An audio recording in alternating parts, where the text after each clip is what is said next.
Gracias por apoyar un proyecto de comunicación alternativa. Gracias por participar con tu voz y tus opiniones. Gracias por formar parte de esta gran familia. Y sobre todo, gracias por estar siempre ahí.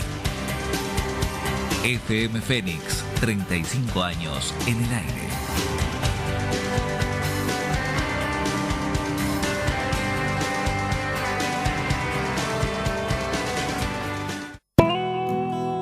Ahora Psi, el programa del Colegio de Psicólogas y Psicólogos de la provincia de Buenos Aires, Distrito 15, temas de psicología, salud y bienestar para toda la comunidad, con la conducción de Susana Fragazzi y Mariano Murachole. Ahora Psi, todos los martes de 10 a 11, y si te lo perdiste, se repite los viernes a las 17, aquí en FM Fénix 100.3.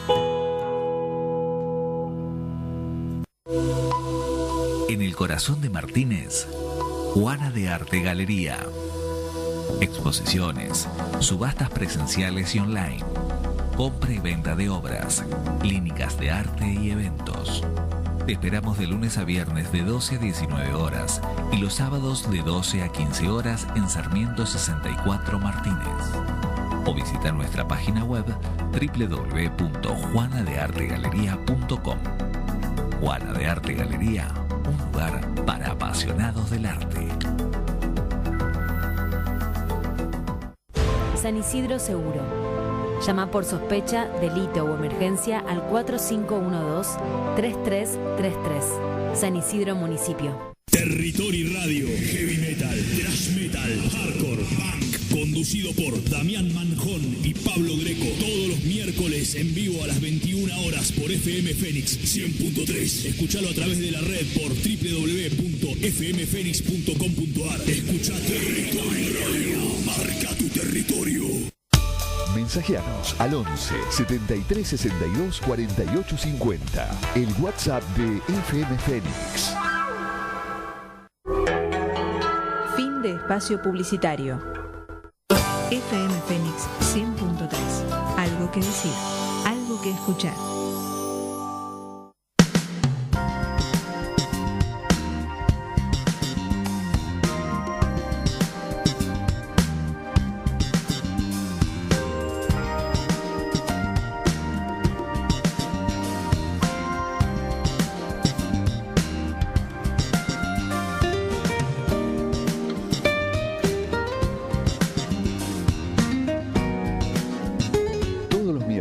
A las 14 horas, Ignacio Aguirre y equipo están en El Péndulo, un espacio para difundir y reflexionar sobre ecología, ambiente, derecho de los animales y para brindar visibilidad pública al accionar de las organizaciones de la sociedad civil. Es el medio justo, en la búsqueda del justo medio. El Péndulo, en procura de equilibrio.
Bueno, bien, estamos poniendo en órbita.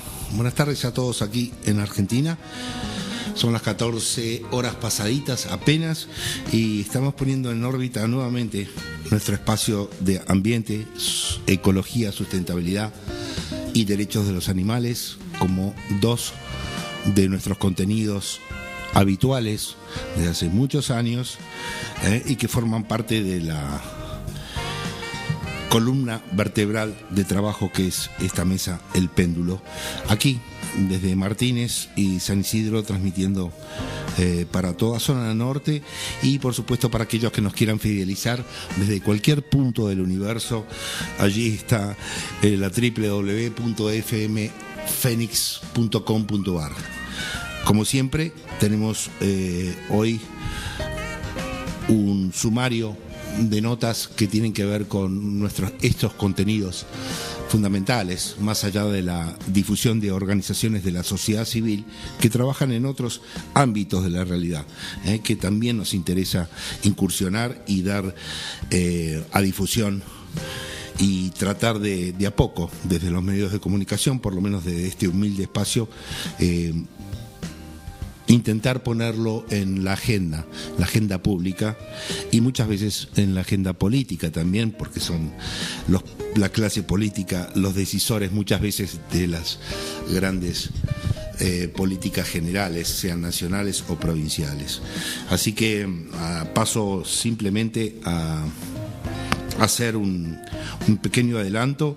Vamos a estar en contacto enseguida nomás con la senadora nacional por Colombia. Ella es Andrea Padilla, estuvo hace prácticamente un año también invitada a este espacio para poder desarrollar parte de su labor como legisladora, y yo podría decir que es de lo que venimos viendo en distintos países de América Latina, quien podría llegar a ser, y lo es de modo terminante, una legisladora animalista en América Latina, con toda su bagaje, con toda su impronta y currícula que la acredita, con pergaminos más que suficientes y además muy interesante para escuchar, por su convicción, su impronta y su elocuencia, para poder desarrollar y también explicar, ¿no? Y bajar a la gente, al ciudadano común, este tipo de problemáticas que no son habituales en los medios de comunicación. Así que enseguida estamos en contacto con Andrea Padilla desde Bogotá, Colombia, y para la segunda media hora el biólogo y especialista en cetáceos, integrante y director científico del Instituto de Conservación de Ballenas, que ha estado por aquí varias veces también en El Péndulo, Mariano Cironi, para hablar de, bueno, cuáles las circunstancias que hoy vive la ballena austral, que circula por nuestro mar argentino y que a algunos días nomás del Día Mundial de los Océanos, que fue el 8 de este mes, poder seguir desarrollando cuál es la salud de los ecosistemas, cómo implica y cómo repercute en una especie tan paradigmática y que también goza del aprecio y la empatía de mucha gente, como son las ballenas, y cuál es su circunstancia hoy por hoy. Subimos un poco, está el señor Juan Martín Cóceres en la operación técnica. Mi nombre todavía es Ignacio Aguirre y los invito hasta las 15 horas a transitar y a no caerse de El Péndulo. Vamos. El Péndulo, con la conducción de Ignacio Aguirre.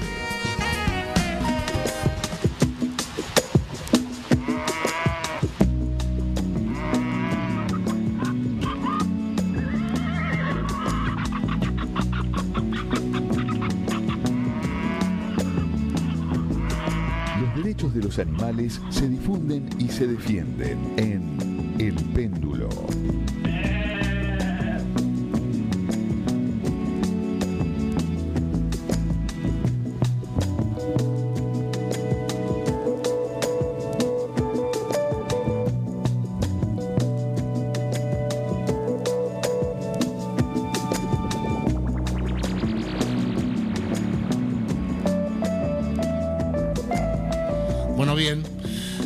adelantamos en el preludio de la edición de hoy, estamos en contacto telefónico con Bogotá, Colombia.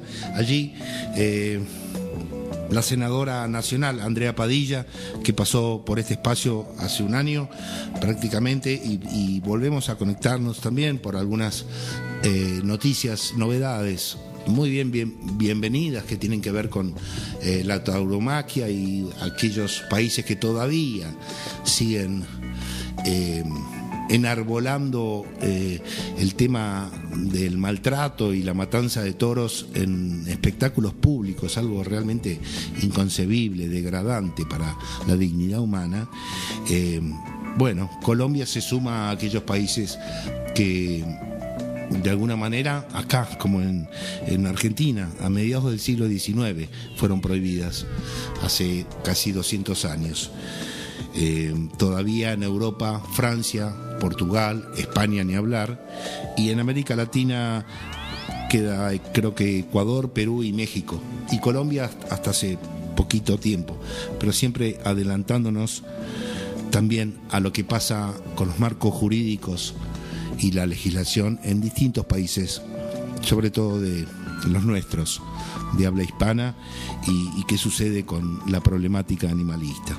Le damos la bienvenida entonces a la senadora Andrea Padilla desde Bogotá. Aquí Ignacio Aguirre te saluda en Buenos Aires. ¿Cómo estás? Buenas tardes.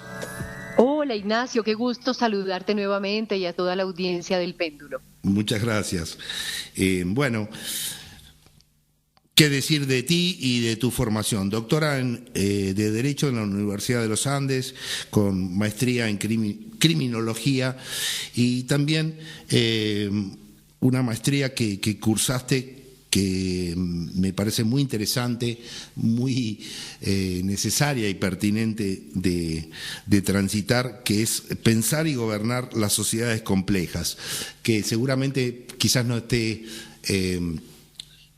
orientada específicamente, por supuesto, al tema animalista, pero que es algo que me inquieta y que quizás otro día, en otra ocasión, podamos desarrollar un poquito de qué se trata, porque es la primera vez que lo leo y que lo transito como una especialización. Realmente es sobre todo en el mundo que vivimos hoy, ¿no?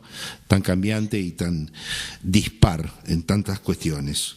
Me gustaría que en primer término podamos tener de tu voz una especie de sensación, visión sobre cómo están evolucionando a nivel global las legislaciones en distintos países, cómo se van dando algunos fallos de algunos jueces que se ponen los pantalones largos a la hora de dar sus veredictos sobre cuestiones y problemáticas animalistas.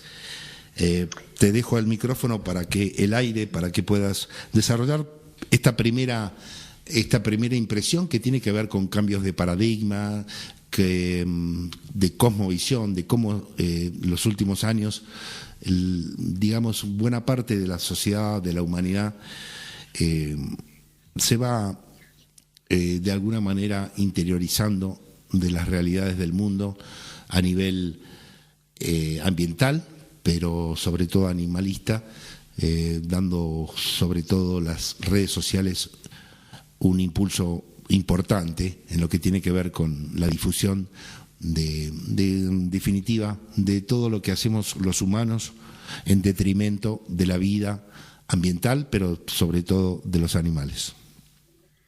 Pues Ignacio, un poco tú lo recoges ahí en tus palabras. Yo creo que particularmente en el mundo occidental la defensa de los animales es un tema que está ocupando cada vez más el interés y la atención de la opinión pública y por ende, por extensión, de los medios de comunicación y de los tomadores de decisiones.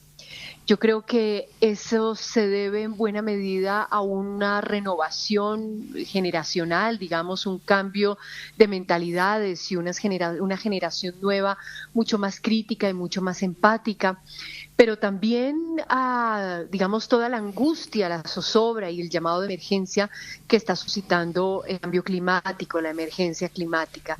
Yo creo que esta renovada, digamos, interés sobre la agenda ambiental nos ha llevado también a mirar cómo nos relacionamos con los animales.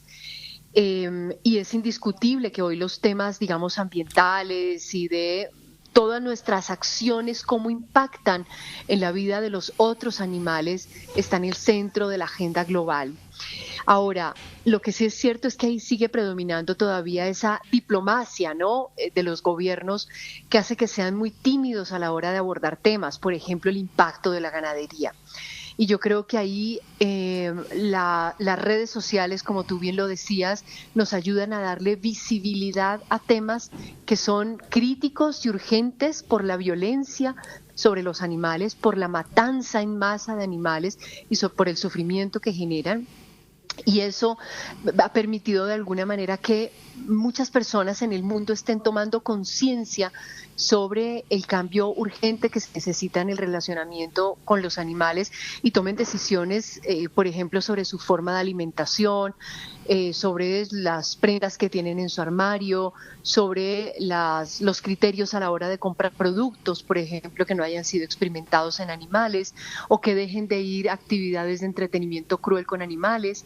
Entonces yo creo que sí estamos, digamos, asistiendo a una toma de conciencia que yo atribuiría básicamente a una fuerte movilización de información a través de las redes sociales, pero también a una mayor sensibilidad de las nuevas generaciones que también interpelan a las generaciones mayores y que son tomadas en cuenta por parte de políticos que, digamos, tienen la claridad de que esas jóvenes, esas nuevas generaciones finalmente van a ser quienes voten mañana, en 1 o 2 años. Entonces, electoralmente también yo creo que hacen un sacudón, ¿no? Y yo creo que es indiscutible que estamos avanzando, Ignacio, no solamente por decisiones de jueces que, como tú bien lo decías, se ponen los pantalones, se aprietan el cinturón, diríamos nosotros, a la hora de tomar decisiones, digamos, valientes, ¿no?, que protegen a los animales, y también estamos viendo una presión sobre los legisladores que los llevan a expedir leyes mucho más garantistas, mucho más, digamos, con dientes, como decimos en Colombia, para proteger a los animales. Ahora, también es indiscutible que, por ejemplo, actividades de entretenimiento cruel, como las corridas de toros, las corralejas, pues están perdiendo asistencia, están perdiendo, digamos, favorabilidad, y eso se ve por lo menos en Colombia, las plazas de toros de 2 grandes plazas, que son las de Cali y Medellín, que son otras 2 ciudades capitales importantes. En Bogotá ya no tenemos corridas de toros hace 4 años, pues se están viendo vacías, ¿no? Y eso de alguna manera les indica a los legisladores que se está perdiendo esa favorabilidad en la opinión pública y se animan a legislar. Perfecto. Bueno, justamente tocaste un tema que tiene que ver y que ha sido público y muy bienvenido para todos los animalistas del planeta, aquellos que se han enterado quizás en otras latitudes y geografías más lejanas, pero bueno, nuestros países están en contacto directo siempre por un montón de circunstancias comunes, afines, y la novedad de que el Congreso de Colombia se expidió en contra de la tauromaquia, o por lo menos dándole ciertos plazos, pero en definitiva dando por terminado, así como hace algunos años también Colombia primerió, digamos, y fue pionera en el tema de la caza deportiva, que de deportiva no tiene nada, pero de todas maneras es el eufemismo que usan aquellos psicópatas que se entretienen y gozan de la matanza de animales silvestres, sobre todo a punta de escopeta, ¿no? Por supuesto. Si fuese por ellos no podrían hacer ni una octava parte de su cometido. Pero de todas maneras me gustaría que hagamos un pequeño, entonces, raconto. Dijiste hace en el año 2023 pasado, perdimos la batalla, pero no la guerra, porque tú misma habías impulsado este tipo de reglamentación, o por lo menos intento de apreciación jurídica sobre esto. Hoy es una realidad y me gustaría que nos hagas un pequeño desarrollo de cómo se fue dando esto y sobre todo también tu tu participación personal en esta gesta por los animales y sobre todo esto que se llama corrida de toros eufemísticamente, pero no es más que tortura y asesinato con los copartícipes en las gradas, en las tribunas, haciendo de esto un espectáculo público absolutamente decadente y degradante de la condición humana.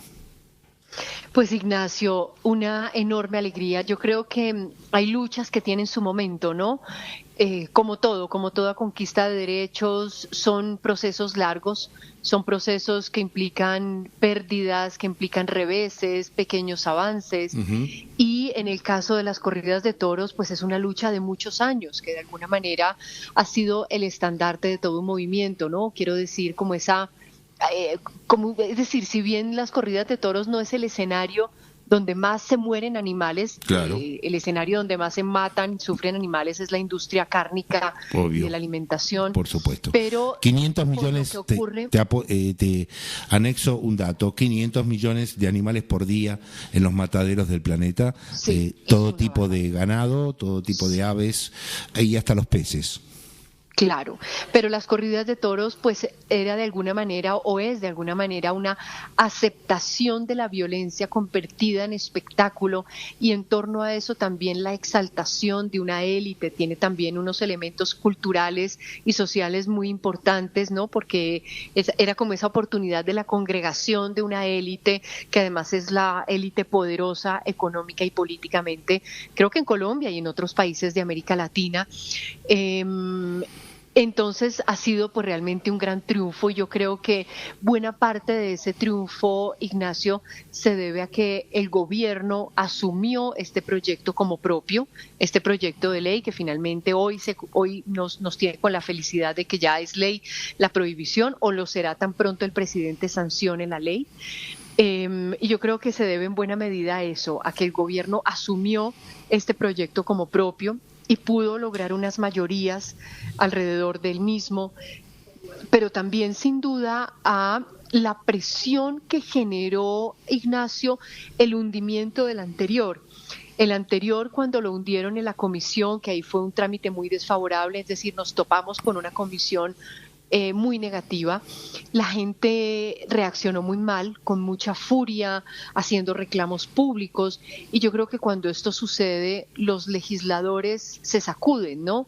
Entonces, en Colombia tenemos una particularidad, y es que la mayoría de los legisladores son de la costa del país, de la costa pacífica, de la costa atlántica, donde la situación terrible que tenemos son las corralejas.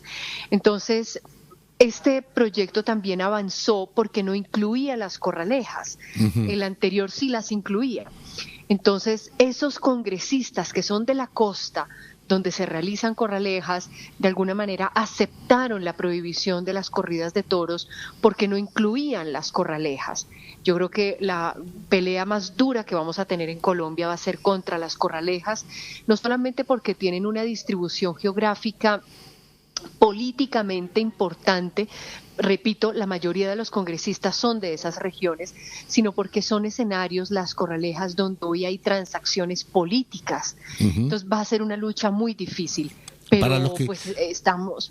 Para los que no estamos en ese ecosistema atroz que es el de la tauromaquia, como te dije, aquí en Argentina hace casi 200 años que ha sido prohibida la corrida de toros, llamada así, repito, eufemísticamente, no es más que tortura y asesinato a la luz y la exaltación de gente que yo les llamo psicópatas, que gozan con este tipo de espectáculos públicos, entre comillas. Decinos cuál es la diferencia brevemente entre corralejas y corrida de toros. Sí, Ignacio, la corrida de toros es la que conocemos, digamos, un toro en una plaza. En el ruedo, sí, en una plaza y unas banderillas, y, bueno, 3/3, la pícara, banderilla, el estoque y lo demás. La corraleja es un espectáculo espantoso, Ignacio, que consiste en meter a varios toros, uno tras otro, pueden ser 6 en una tarde, y la gente se lanza al centro del ruedo, pero la gente se lanza borracha, drogada, con palos, con taser, con piedras, a torturar al toro. Y el juego, entre comillas, consiste en pararse frente al toro, provocarlo, para que el toro, obviamente intentando esquivarlo, pero el dicho de una buena corraleja en Colombia es que hubo muerto. Entonces, en las corralejas siempre hay personas heridas o muertas. Aquí hemos tenido personas, perdón con la audiencia, Ignacio, pero es la realidad, con las tripas por fuera, que les sacan los ojos, les sacan los dientes, y en eso consiste, en el fondo, la actividad, porque la persona que es herida por el toro luego sube a la parte alta de la gradería, donde hay personas, digamos, ricas de los pueblos, ricas económicamente o poderosas económicamente, a mendigar. Entonces la persona sube a la parte alta de la grada con las tripas por fuera a pedir dinero. O también al mismo tiempo hay una persona desde arriba que está lanzando dinero, lanzando billetes, y las personas, por el afán de coger 1 o 2 billetes, se hacen coger del toro. Entonces es habitual que al final de una corraleja el toro termine terriblemente malherido porque lo han torturado con piedras, con puntillas, con cuchillos, con palos, pero también hay personas con los ojos por fuera, con las tripas por fuera, personas muertas, y esto sigue siendo reconocido como una práctica cultural, como una actividad identitaria, pese a que incluso hay personas muertas. Inconcebible, creo que ni los trogloditas antecesores nuestros de hace miles y miles de años se pudieron haber atrevido a tanto. Realmente esto es da la pauta del libre albedrío, ¿no? Al cual estamos orientados los seres humanos, y que hacemos un uso absolutamente despótico, tiránico, aberrante, deleznable de nuestra capacidad de poder imponernos sobre otros seres vivos. Realmente increíble lo que me acabas de contar, es decir, es la celebración de la muerte. Es realmente deplorable. Otro tipo de cuestiones que tienen que ver con tu actuación como legisladora, elegida en las últimas elecciones por el Partido Verde, y bueno, yo creo que por lo menos por lo que voy monitoreando en distintos países de América Latina, sos la primera, o por lo menos la única que yo conozco, con esa convicción, con esa idoneidad y esa elocuencia para poder transmitir, y desde el punto de vista oral y sobre todo en la práctica. Yo sé que estás muy detrás, porque además te sigo siempre desde que te conocí, te sigo por lo menos en Facebook, y estás siempre batallando con el tema de el control poblacional de los animales urbanos y la esterilización como una de las posibles soluciones, y de hecho lo es. Contanos cómo marcha eso. Siempre estás yéndote al interior a participar y a actuar concretamente de estas prácticas. Pues Ignacio, muy contenta porque logramos que la esterilización como método ético y eficaz de control poblacional de gatos y perros se convierta en una política de Estado. Logramos algo impensable hace unos años, y es que se apruebe una ley que le obliga al Ministerio de Ambiente a crear esa política nacional de esterilización de gatos y perros con recursos de la nación. Entonces, lo que establece esa ley es que, bueno, habrá un programa que se desarrollará en los 1.123 municipios de Colombia, y que será financiado para los municipios más pobres y cofinanciado para los que están en la mitad en términos de recursos por la nación. Y este programa se desarrollará a través de las unidades móviles quirúrgicas, no podrá tener barreras de acceso, tendrá que llegar a toda la población, incluso comunidades afrodescendientes, comunidades étnicas. Nuestra geografía es una geografía muy compleja, de manera que estas unidades móviles tendrán que asegurar que el servicio llegue a la puerta de casa de los ciudadanos, la prioridad serán los animales que tienen hogar. Ignacio, hoy en Colombia tenemos más de 3 millones de gatos y perros malviviendo en las calles, animales que hurgan en las vías, que son víctimas de violencias, enfermos, sana, moribundos, gatas y perras paren en mitad de las calles. Es realmente una muestra del retraso social que tenemos en Colombia en términos de la atención de problemas de primera urgencia. Entonces, ya con esta política vamos a garantizar que haya un recurso para sostener ese programa. Yo, por mi parte, Ignacio, sigo financiando con parte de mi salario una fundación que se ha dedicado a llevar esterilizaciones gratis a varios rincones del país. Ya son 6.500 las esterilizaciones que hacemos con esta fundación. Y yo, bueno, pues considero que es la manera más, digamos, útil de invertir mis recursos. Aquí en Colombia siempre ha habido una discusión justa sobre el salario excesivamente alto de los congresistas. Es una inmoralidad realmente lo que nos ganamos los congresistas en contraste con lo que gana el promedio de la población trabajadora en Colombia. Nos pasa igual aquí. De manera que yo, sí, me imagino.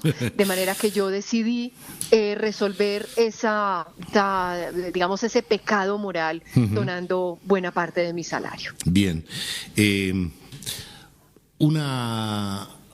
Dos minutitos para lo que tiene que ver con los animales de consumo.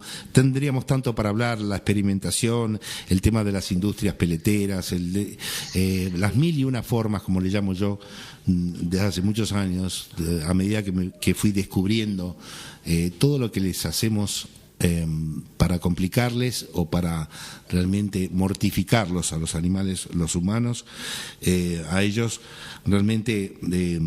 podríamos hablar días enteros, pero contanos específicamente qué tienen previsto y sobre todo tus políticas tan activas en esta materia sobre los animales de consumo y la posibilidad de que no pasen, además de que tengan un final cruento y atroz, pasar sus vidas en jaulas, en lugares sin ver la luz del sol durante toda su vida. Muchos animales, la primera vez que salen digamos que ven la luz del sol es cuando los llevan a los mataderos y como dije, los 500 millones de animales por día que son asesinados para consumo de carne. Sí, Ignacio, ese es un tema muy difícil de abordar en Colombia. Te decía ahora que no solamente la mayoría de congresistas son de la costa, sino que, agrego, la mayoría de congresistas tienen negocios ganaderos. Entonces, es un tema intocable aquí en el Congreso. Digamos que las leyes que uno puede sacar son muy tibias, son muy tímidas, sobre disposiciones, digamos, muy leves y muy ligeras.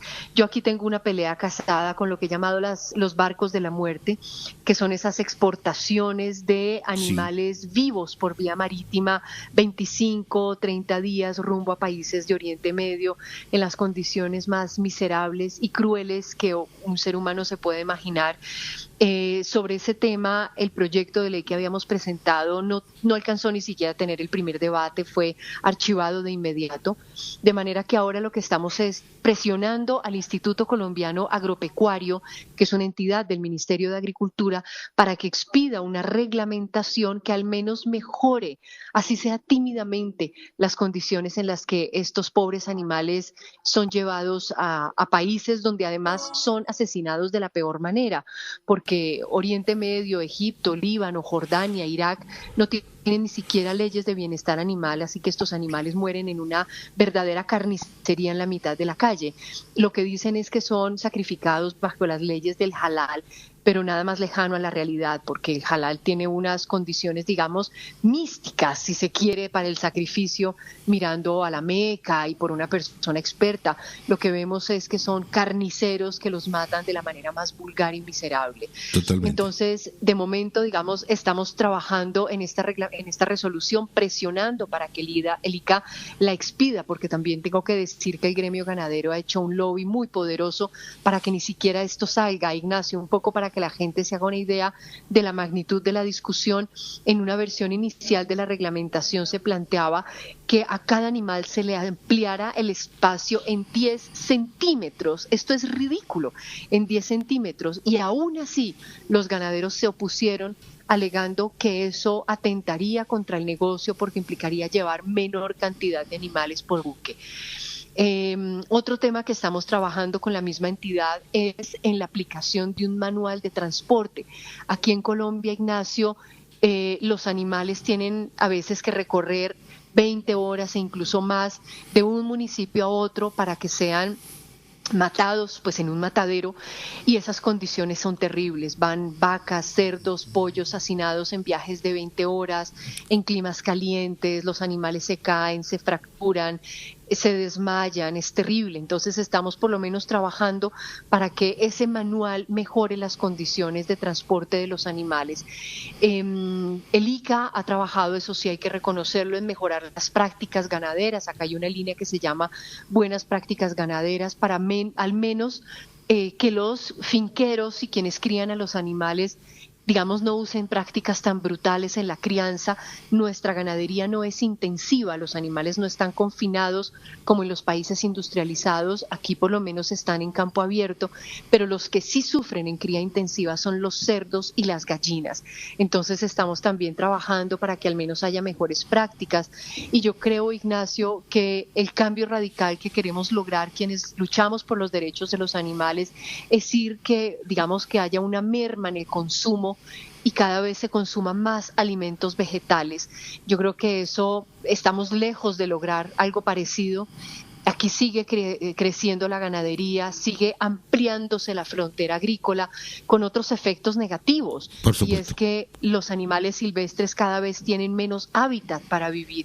Entonces nos enfrentamos a unas situaciones terribles, y es que llegan jaguares, pumas, osos, a lugares que su hábitat era su hogar, claro, pero hoy ya no tienen ese espacio. Entonces terminan matando vacas, matando ovejas y terminan asesinados por los campesinos. Es realmente una situación dramática, y no veo que el gobierno actual en Colombia esté comprometido con la reducción de la frontera agropecuaria. Todo lo que dices tiene absoluta semejanza con lo que pasa acá en Argentina, así que para otra estamos sobre el final. Todavía tengo que conectarme con un biólogo argentino especializado en cetáceos y integrante del Instituto de Conservación de Ballenas, para hablar de las ballenas también. Y fue hace pocos días el Día Mundial de los Océanos, que son los océanos, poca gente lo sabe, son los productores del 60, del 50%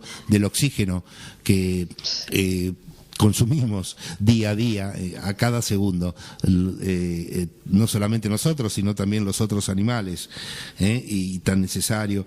Así que queda la ley Chucho, queda la ley Ángel, que nos comentaste en aquella primera entrevista en el año pasado, para poder desarrollar más adelante cuando tengas tiempo. Claro, y con tu predisposición realmente fenomenal y muy agradable de escucharte siempre, con esa convicción, con esa elocuencia y esa capacidad de visión y también de acción. Te mando un fuerte abrazo y hasta la próxima, Andrea. Gracias. Sí, para ti, gracias por lo que pasa en Colombia. Yo creo que la defensa de los derechos de los animales es cada vez, y ojalá cada vez más lo sea, un movimiento internacional. Un abrazo para ti y tu audiencia. Muchas gracias. Hasta siempre. Bien. Estamos en contacto enseguida nomás, la vamos a poner en órbita a Miriam Manfredini, nuestra columnista de Arte, Cultura y Espectáculos, y después enseguidita nomás con Mariano Cironi, como lo acabo de anunciar, vamos a hablar de ballenas, ecosistemas y mar argentino. Por favor.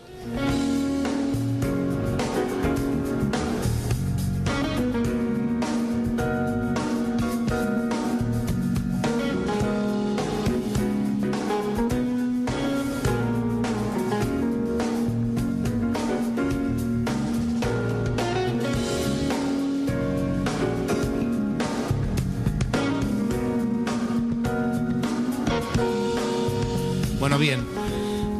A toda marcha. Aquí somos internacionales, como dijimos alguna vez con mi compañera Miriam Manfredini, porque estábamos hablando también con Moscú, me acuerdo, fue hace unos años, y a todo trapo digo, porque además nos queda una entrevista con Mariano Cironi, biólogo del Instituto de Conservación de Ballenas. Recibimos a Miriam Manfredini, columnista de Arte, Cultura y Espectáculos. Buenas tardes, Ignacio. Hola, Ignacio, ¿cómo estás? Bueno, te digo que escucho un poco entrecortado, así que te voy a hacer los comentarios pertinentes de esta semana, y cualquier cosa, si se corta, bueno... No, dale que te escuchamos bien. Bueno, muy bien. Te cuento, hoy es un día bastante especial porque se reinaugura el Centro Cultural Ana Frank, en homenaje a ella, que hoy cumpliría 95 años. Y todos recordamos seguramente haber leído el diario de Ana Frank en nuestra juventud, esta adolescente de 15 años que falleció en un campo de concentración y de quien, como dije recién, conocimos a través de su diario los horrores del nazismo, ¿verdad? Ana Frank, que fue capturada junto a su familia, que se escondían en Holanda, y fue llevada al campo de concentración, donde fallece de tifus, y solamente su padre sobrevivió hasta 1980, que él fue quien publicó su diario. Entonces, en el día de hoy se reinaugura el Centro Ana Frank Argentina para América Latina, sí, en su 15º aniversario, con 2 actos que, bueno, se realizan en diferentes horarios, con espectáculo y unas salas renovadas, e incluso las tiendas también para llevar algunos objetos que se exhiben, digamos, como réplicas. Hay un mural también que se va a poner de Ana Frank y que va a estar en la fachada del museo, y bueno, objetos originales que se van a exhibir en las nuevas salas. Esto, el evento es hoy, pero bueno, por supuesto que se puede visitar en el barrio de Coglan, ¿no? En la calle Superí, en el barrio de Coglan. Y otra muestra muy interesante, ya vamos al tema arte, es lo que inaugura el Museo Malva en el día de mañana. Jueves 13 a las 19 horas se inaugura esta muestra que propone el grupo Mondongo. Es un homenaje al artista rosarino Antonio Berni, a 90 años de la creación de una de sus obras emblemáticas y una pieza central del arte argentino del siglo XX. Berni, en su narrativa visual, tuvo un arte comprometido, ¿no es cierto?, con las cuestiones sociales de su tiempo, y se centraba en la idea de que la realidad tremenda que rompe los ojos y que los artistas están obligados a vivir con los ojos abiertos. Entonces, Mondongo toma esta obra y lo transforma en diferentes, digamos, expresiones, porque una de ellas, por ejemplo, es una instalación de sitio específico que pone foco en los asentamientos de las viviendas precarias que surgieron en Argentina, las famosas villas, ¿no es cierto?, en la segunda mitad del siglo XX. Una vez que se atraviesa esta instalación, se ingresa a una sala abierta donde se exhiben enfrentadas la obra Manifestación de Antonio Berni, que fue una obra adquirida por el Museo Malva, y la versión contemporánea de Mondongo, un cuadro en 3 dimensiones, hecho con plastilina, también de gran formato, en que los artistas retratan a personas de su entorno, de distintas clases sociales y edades, en una protesta en la vía pública. Esta obra que es realmente fantástica de Berni. Esta obra, si bien Berni la hizo como escenario en el barrio de Refinería de Rosario, los de Mondongo lo constituyen en las calles aledañas a la Plaza de Mayo, con la consigna Pan y Trabajo. ¿Quién no conoce esta obra de Berni?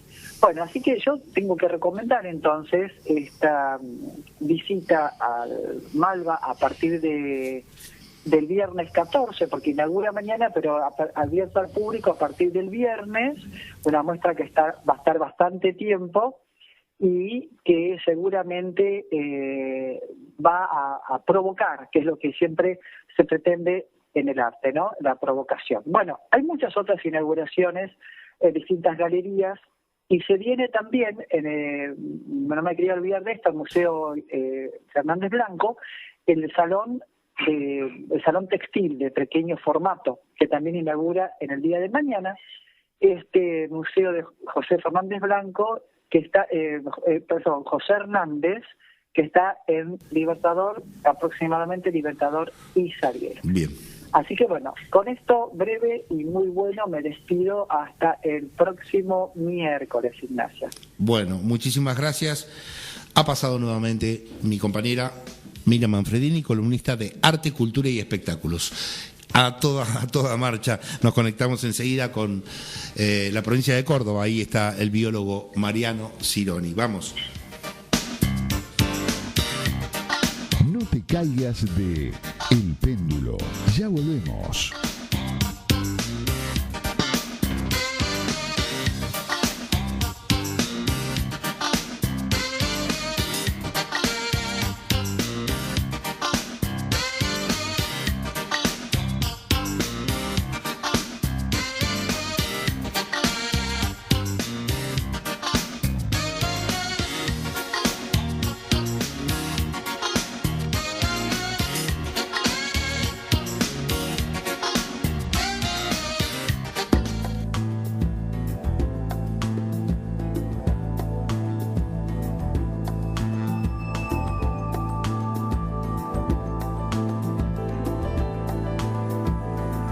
Ambiente en El Péndulo. Claro que hay ambiente, porque es una de nuestras temáticas, la temática de este espacio, porque bajo el ambiente estamos todos, los animales, los humanos y también, por supuesto, el mundo vegetal y todo lo que contribuye a hacer de este planeta algo realmente muy diverso y en todas las geografías. El señor Mariano Cironi es biólogo, es especialista en cetáceos y es director científico del Instituto de Conservación de Ballenas. Ya ha pasado por aquí un par de veces y le volvemos a dar la bienvenida al Péndulo. Ignacio Aguirre te saluda. ¿Cómo estás? Buenas tardes. Hola Ignacio, buenas tardes y buenas tardes para toda la audiencia del Péndulo. Gracias, viejo, por subirte nuevamente.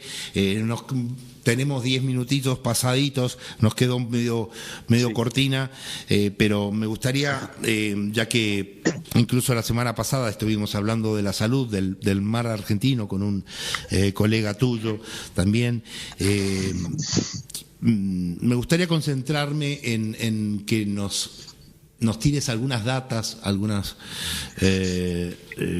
directivas sobre cómo viven las ballenas, sobre todo la que tenemos aquí, la franca austral, que es una, no sé si es la única que transita en el mar argentino, pero por lo menos es la más característica, y que nos empieces en principio a dar un enfoque general sobre su población, por ejemplo, su población, que sé que hace 200 años era muy distinta a hoy, producto de la comercialización. Incluso el nombre franca austral viene de la época en la cual se la comercializaba de manera aberrante, digamos, porque en ese momento quizás hoy nos resulta aberrante, porque además la ballena goza de cierto, entre comillas, marketing positivo en la gente, como con el delfín sucede, que la gente empatiza, se siente, lo sienten como algo, como una especie que realmente es digna de conservar y por sus virtudes, quizás por su relación con el hombre. Pero hablarnos un poco de cómo ha ido evolucionando su población en los últimos 150 años. Bueno, la especie de la que estás hablando, la ballena franca, es, como vos decís, la más emblemática del mar argentino, es la más conocida, no es la única. Hay muchas especies de ballenas y de delfines en el mar argentino, están también las ballenas jorobadas, también hay cachalotes, hay otras especies de delfines, las orcas, bueno. Pero la ballena franca es la que nos ocupa, es la que visita Península Valdés todos los años en esta época que empiezan a llegar las ballenas a esta área de cría. Y sí, la relación del ser humano con la ballena franca ha sido históricamente una relación muy conflictiva durante siglos. El nombre de ballena franca, como decías, hace referencia a que en inglés se llama right whale, la ballena correcta para matar, así le llamaban los balleneros, porque es una ballena de movimientos relativamente lentos, que es muy gorda, muy grande, pasa mucho tiempo en la superficie, en muchas áreas del mundo está cerca de las costas, y eso las transformaba en las ballenas correctas para matar en la época en la que la tecnología no permitía a lo mejor cazar otras especies de ballenas. Además tiene mucha adiposidad, ¿no? Eso sí. Claro, por eso decía, es muy gorda, tiene mucha grasa, entonces eso produce mucho aceite. Bueno, una ballena con ventajas económicas. Utilidades, entre comillas. Como un recurso y nada más. Hoy la relación es muy distinta. De hecho, desde la década de 1930 esta especie está protegida internacionalmente. Se dejó de cazar esta especie, aunque hubo algunas cacerías ilegales en la década de 60, pero digamos que hace ya pronto, va a ser un siglo que la especie no se caza, entonces sus poblaciones fueron recuperándose en distintos lugares del hemisferio sur, y una de las áreas donde está la población más grande es la costa de Argentina, en una población que también visita las costas de Uruguay y de Brasil. Y hoy, como digo, la relación es otra. La gente piensa en las ballenas y piensa en animales que son animales majestuosos, que son animales que admiramos, que nos producen una sensación de bienestar cuando las vemos. Por eso millones de personas viajan por todo el mundo solamente para ver ballenas. Eso en la mayoría del mundo, ¿no? Porque hay otros lugares donde las ballenas siguen siendo consideradas como un recurso más, como si fuera cualquier otra especie que se puede cazar, comer y vender sus partes para distintas cosas. Japón y Rusia, ¿no? Son quizás aquellos pesqueros grandes que uno, por lo menos en el acervo... Son los más conocidos, pero exacto, no son los únicos. Estados Unidos también caza ballenas. En Alaska, por ejemplo, también se cazan ballenas. En Noruega también se cazan ballenas. En Islandia también. En algunas naciones del Caribe también se cazan ballenas. Entonces, Japón es el más conocido porque es el que tiene un programa de cacería más intenso, digamos, pero no es el único. Como dije, son varios los países que siguen cazando ballenas para comerlas y para venderlas para distintas cosas. Claro. Sí.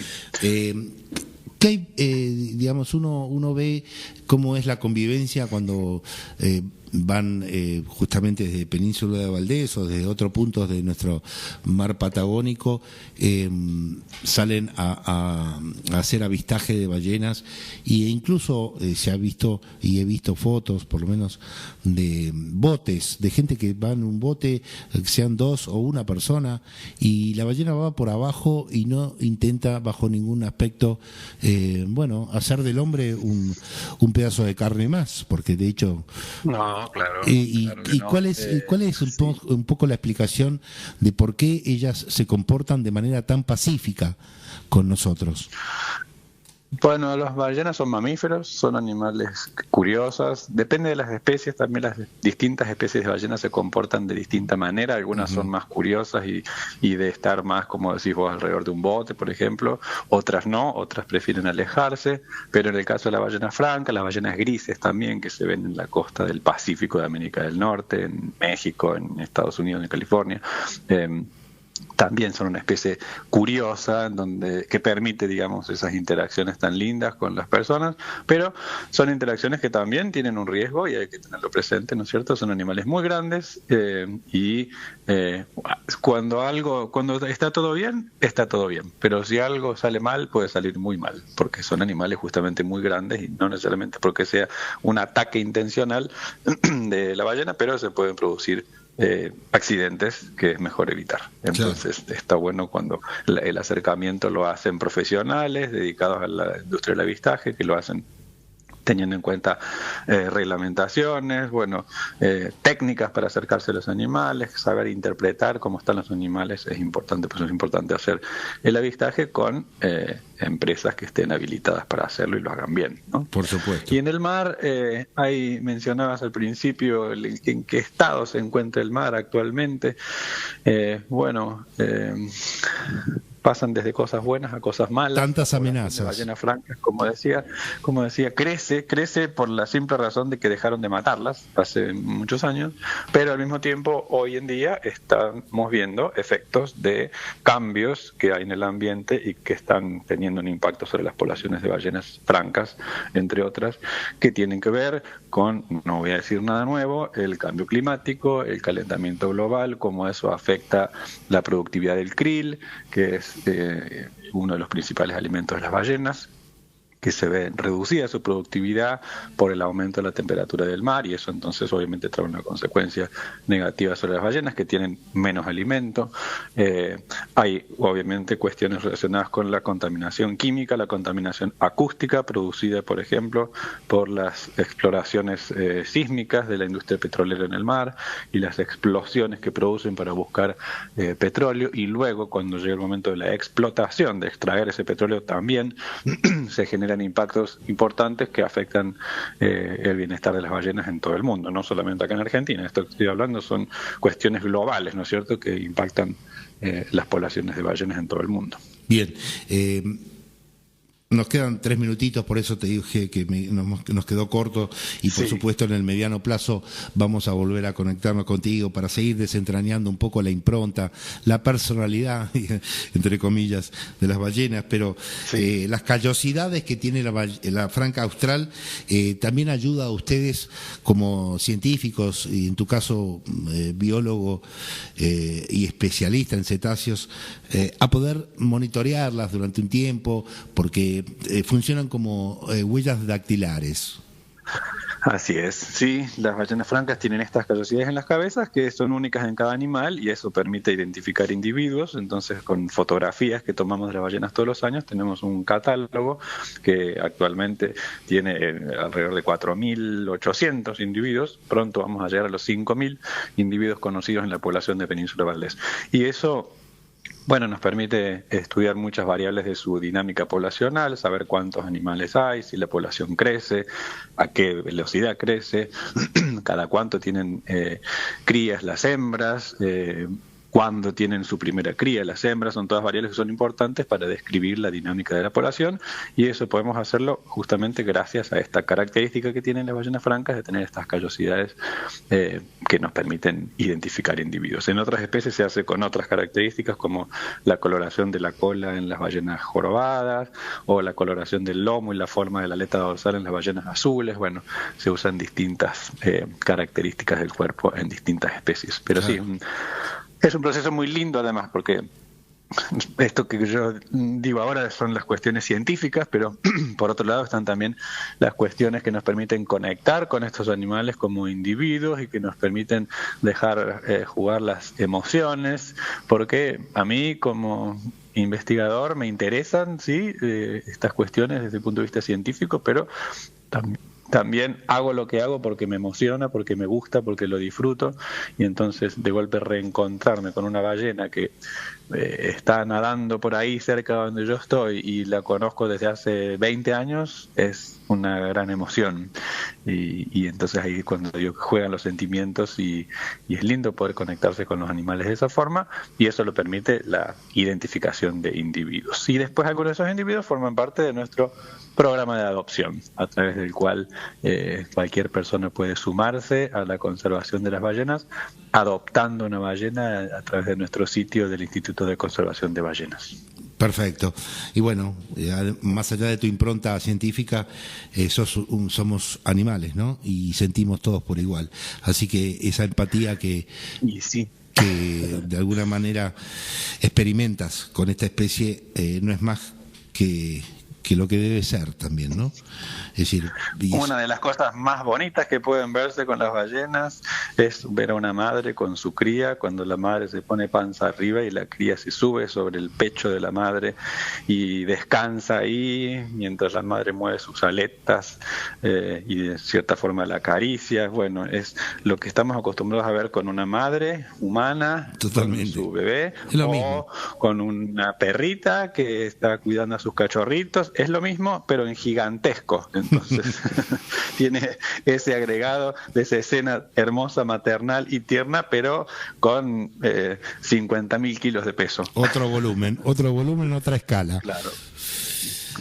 Mariano, ha sido un gusto estos 15 minutitos que pudimos hablar y como siempre te digo, en el mediano plazo nos volvemos a conectar porque es un mundo realmente apasionante y como digo, también dije en el preludio de la entrevista, están muy cercanas de la emocionalidad, digamos, del humano, ¿no? Tienen ese tipo de empatía como tenemos con los delfines, digo, para la gran humanidad, los que somos animalistas vemos esa relación y percibimos ese sentimiento en todas las especies animales. Por eso este espacio se dedica a los derechos de los animales de todo tipo, no solamente perros y gatos, como dice la gente, me gustan los animales, pero en definitiva siguen comiendo animales. Eso es una contradicción que siempre intento tratar de poner de relieve y a la vez con una opinión crítica. Son paradigmas que va a costar muchos años poder incorporar como imaginario colectivo y como un rasgo realmente cultural de nuestra especie. Te mando un fuerte abrazo, viejo, y hasta la próxima. Bueno, gracias a vos de nuevo por el espacio y un saludo grande para quienes están escuchando y ojalá se sumen adoptando una ballenita. Muchas gracias. Totalmente. El Instituto de Conservación de Ballenas, ahí lo tienen en internet, bajo distintas plataformas y redes sociales, así que hasta siempre, Mariano. Gracias, buenas tardes.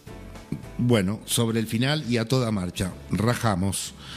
Ya se viene el próximo programa, nuestros compañeros aquí en FM Fénix. Gracias, Juan Martín Cóceres, en la operación técnica. Mi nombre todavía es Ignacio Aguirre, hasta el miércoles que viene. Muchas gracias por acompañarnos en El Péndulo, en procura de equilibrio.